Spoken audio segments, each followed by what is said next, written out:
Bonjour tout le monde, bienvenue sur Post Ciné, la chaîne du passionné. Avant de commencer cette vidéo, je tiens à préciser que j'ai ouverte ma fenêtre de chambre.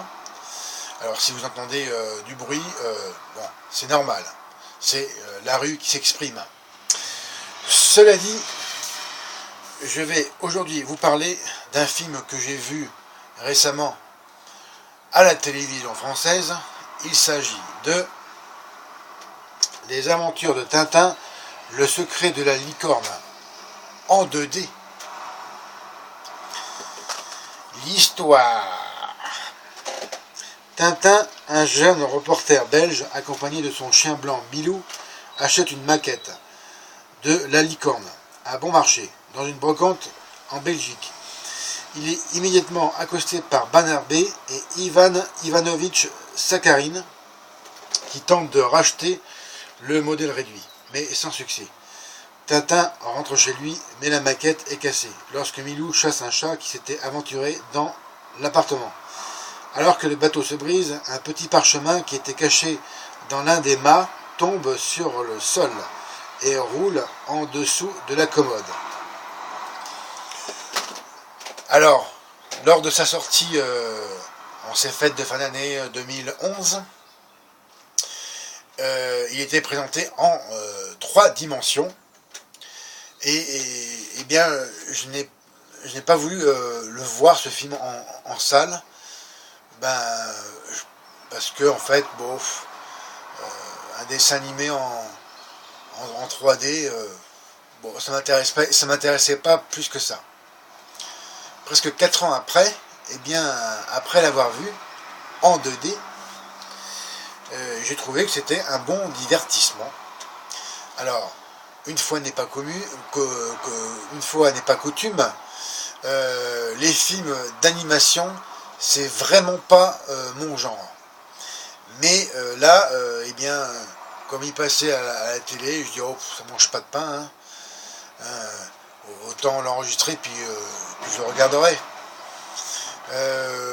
J'ai bien fait, parce que finalement ça se laisse voir, hein, c'est sympa. Mon côté sensible de l'enfance y a trouvé son compte. Voilà, j'ai trouvé que bon, le scénario, c'est vrai qu'il est un peu léger quand je pense par rapport en fait au vrai lien, par rapport au lien que Sakharine a avec Rackham le Rouge.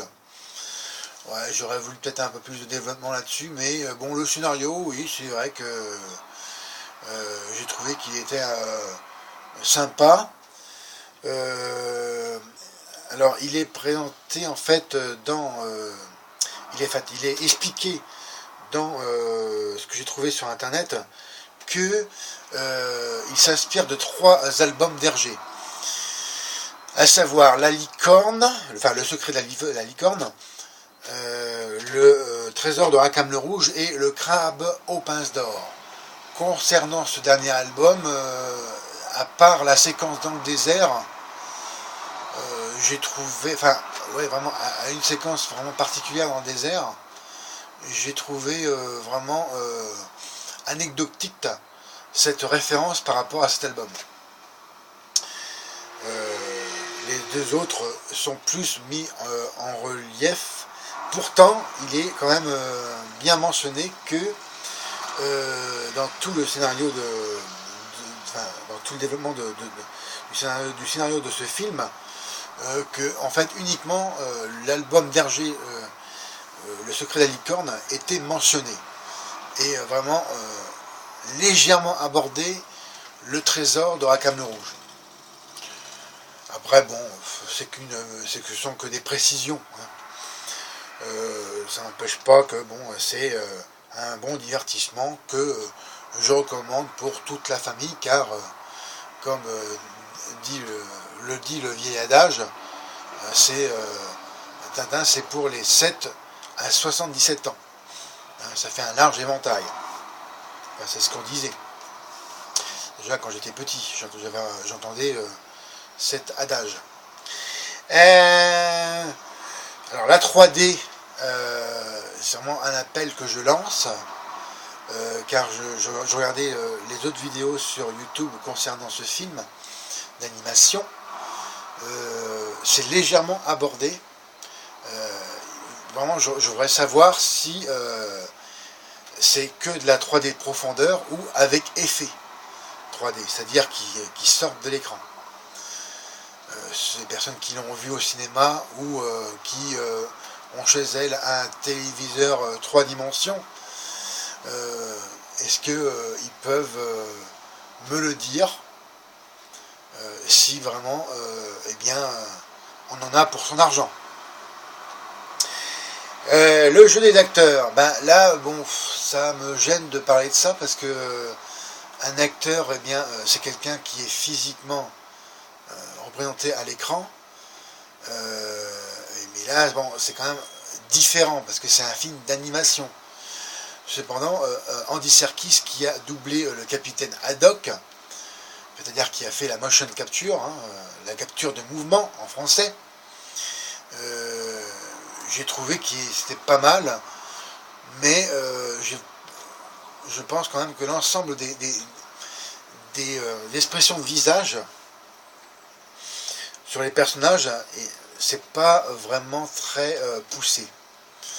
Il n'y a pas vraiment des émotions, c'est vraiment quand même caricatural. Bon, après aussi il y a ces gros nez hein, sur certains personnages avec les petits yeux de vipère. Ouais, j'ai trouvé bon, c'était un peu des fois grotesque, mais bon, j'aurais voulu peut-être avoir une meilleure expression l'expression des visages des personnages. Après c'est mon avis. Hein. Autrement le reste est vraiment magnifiquement fait pour tout ce qui est l'ensemble de la retranscription graphique. La musique, ouais, elle est sympa aussi. Hein. C'est le John Williams. J'ai trouvé que ça rythme bien le film en général. Je repense au dessin animé de Tintin où on le voit qui court là au générique. Et il y a une musique un peu qui correspond à ça. Attention, il y a une moto qui passe. Excusez-moi. Voilà, c'était l'ensemble musical est bon. Maintenant, je vais parler eh bien, de la fiche technique du film et quelques faits, notamment le concernant. Alors c'est réalisé par Steven Spielberg sur un scénario scénario de Stephen Moffat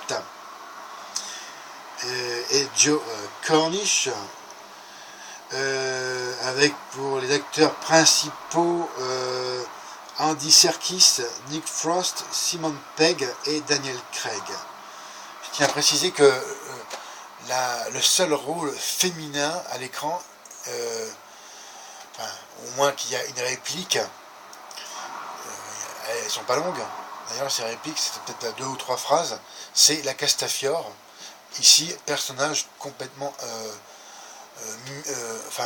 qui a été volontairement mis dans ce film car il ne correspond pas au secret de la licorne, à moins que je me trompe. Et puis voilà, c'était sympa de voir cette Castafiore avec ce célèbre timbre de voix. C'est sorti en 2011 pour une durée de 107 minutes, un film des États-Unis et de la Nouvelle-Zélande, produit par Amblin Entertainment, Kennedy Marshall Company et Winnet Film. Alors, réception à la critique, en général, elle est bonne, hein, elle a été bonne lors de sa sortie dans le monde entier. Pour savoir, chez nous, il y a eu quand même bonne recette, hein, en chiffre d'affaires, car voilà, il y a eu 5 309 485 entrées pour voilà, avec au niveau mondial 295 millions de dollars de recettes, sans compter après tout ce qui est location ou achat de DVD. Voilà ce que je peux dire sur ce film, à savoir quand même qu'il a remporté trois récompenses en 2012, celui du meilleur film d'animation pour Peter Jackson et Kathleen Kennedy et Steven Spielberg, les Golden Globes 2012 pour meilleur film d'animation et Satellite Awards 2011 pour meilleur film d'animation. La note, eh bien, je lui donne un bon 15 sur 20 car c'est un bon produit de divertissement que je vous recommande. Merci pour votre attention. C'était tout pour aujourd'hui, hein, concernant cette vidéo. Comme d'habitude, eh bien, mettez-moi un M, regardez et partagez mes autres vidéos. Et encore mieux, abonnez-vous à ma chaîne. C'était Fred. Bye.